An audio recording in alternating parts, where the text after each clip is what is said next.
ኦሮሞ የቤፊቶቹ ጋላዎች ያደርጉት የነበረው ስራ እየሰሩ ነው። ስም በመቀየር የቆሻሻ ታሪክ መደበቅ አይቻልም። ስም በመቀየር ማለት ነው። አንድ ወንጀለኛ ስሙን ቀይሮ ደቡብ አፍሪካ ገብቶ ነበር። አሁን አይታችሁታል። ሩዋንዳ ላይ የዘር ፍጭት የፈጸመው ሰውዬ ስሙን ቀይሮ ደቡብ አፍሪካ ገብቶ ነበር። ለረጅም ጊዜ ቆየ። የአንድ ድርጅት ዘበኛም ሆኖ አገለገለ።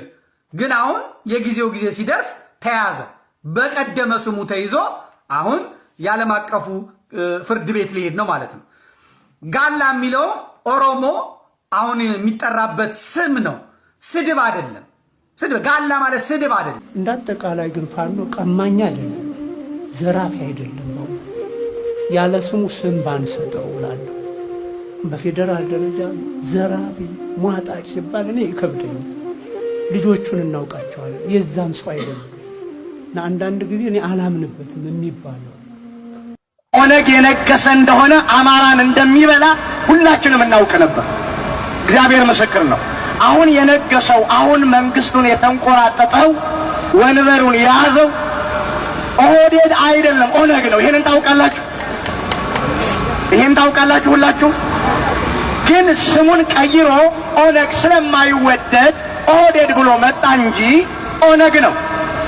ስለዚህ ኦነግ አሁንም ከኢትዮጵያ ላይ እስካልተወገደ ድረስ የአማራ ደም አይቆምም። አደንዝዘውናል። መግደል መሸነፍ ነው ብለው ሰብከው አደነዘዙን። ነብይ ማለት ነው። መግደል መሸነፍ ነው ያለ መንግስት አሁን ገዳይ ሆኖ መጣ። መሸነፉ አየኸው፣ በራሱ መሰከረበት። አረ ማን ነው ግደል ያለው? አሁን መግደል መሸነፍ ከሆነ ለምን ይገላል?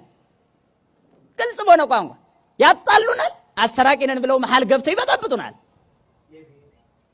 ኢፌክ ነው፣ ጅልነት ነው ይሄ። ኦርቶዶክሳዊነት ማንነቱ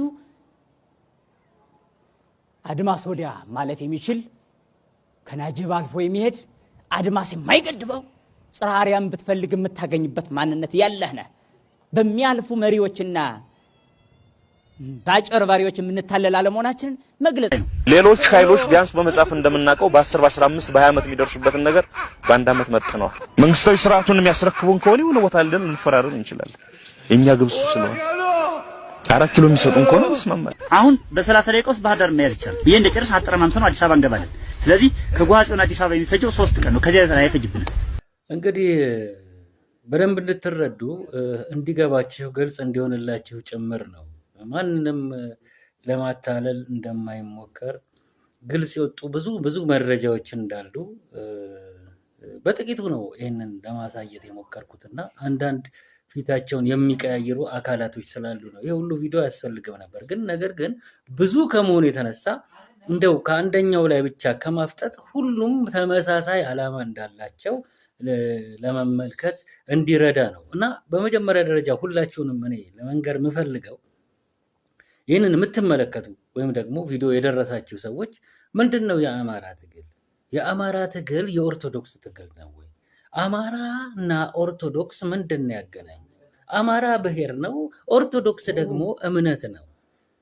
ለምንድነው የአማራ ቀሳውስት በሙሉ ፖለቲካ ላይ ታርጌት የሚያደርጉት? ቤተመንግስት ላይ ታርጌት የሚያደርጉት? ሌሎች ሃይማኖቶች ደግሞ እዚህ ውስጥ የሉበትም እና ምንድነው? ከዚህ በፊት እኮ አማራና ኦርቶዶክስ በአንድ ላይ የሀገሪቷን ስልጣን ተቆጣጥረው አጼዎችን ይዘው እኮ የኢትዮጵያን የት እንዳደረሷትና ኢትዮጵያውያኖችን ምን ሲያደርጉ እንደነበረ ታሪክ ያስቀመጠው ነገር ነው። ማንም ሊፈቀው አይችልም። ቢደብቁት ቢወሽቁት የኢትዮጵያ ሙስሊሞች ራሳቸው በጣም ሲገፉበት 36,000 በላይ ሙስሊሞች የታረዱበት አገር ለቀው የሄዱበት የእስላም ሀገሩ መካ የአሞራ ቤት ዋርካ የተባለበት ሙስሊም ሁለተኛ ዜጋ የሆነበት ባንዲራና ሀገርን ይዘው አንበሳ ሆነው ሲፎልሉ የኖሩበት ነው። ቀሳውስቶቹ ጾማ እየቆረጡ ህዝብ እየተራበ ይህንን መድገም ነው የሚፈልጉት በሃይማኖት ስም።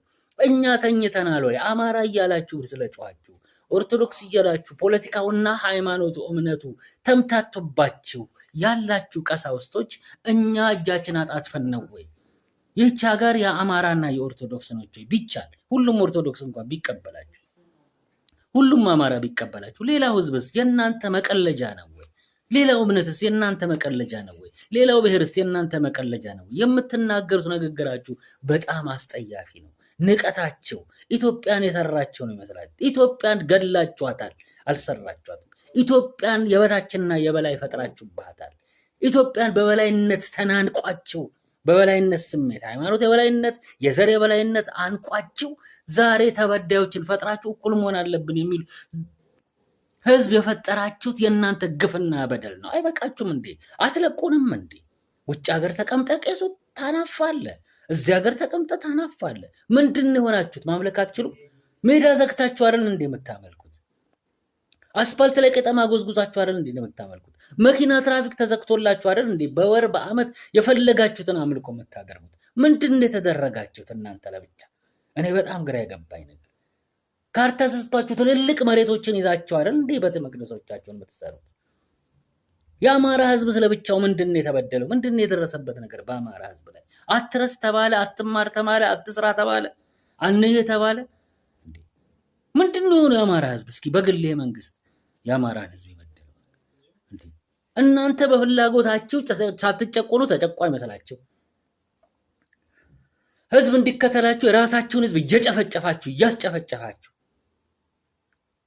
ራሳችሁን እያስወገዳችሁ ያዞምባ እያነባችሁ ለምንድን ነው ሀገራችን የምትረብሹት?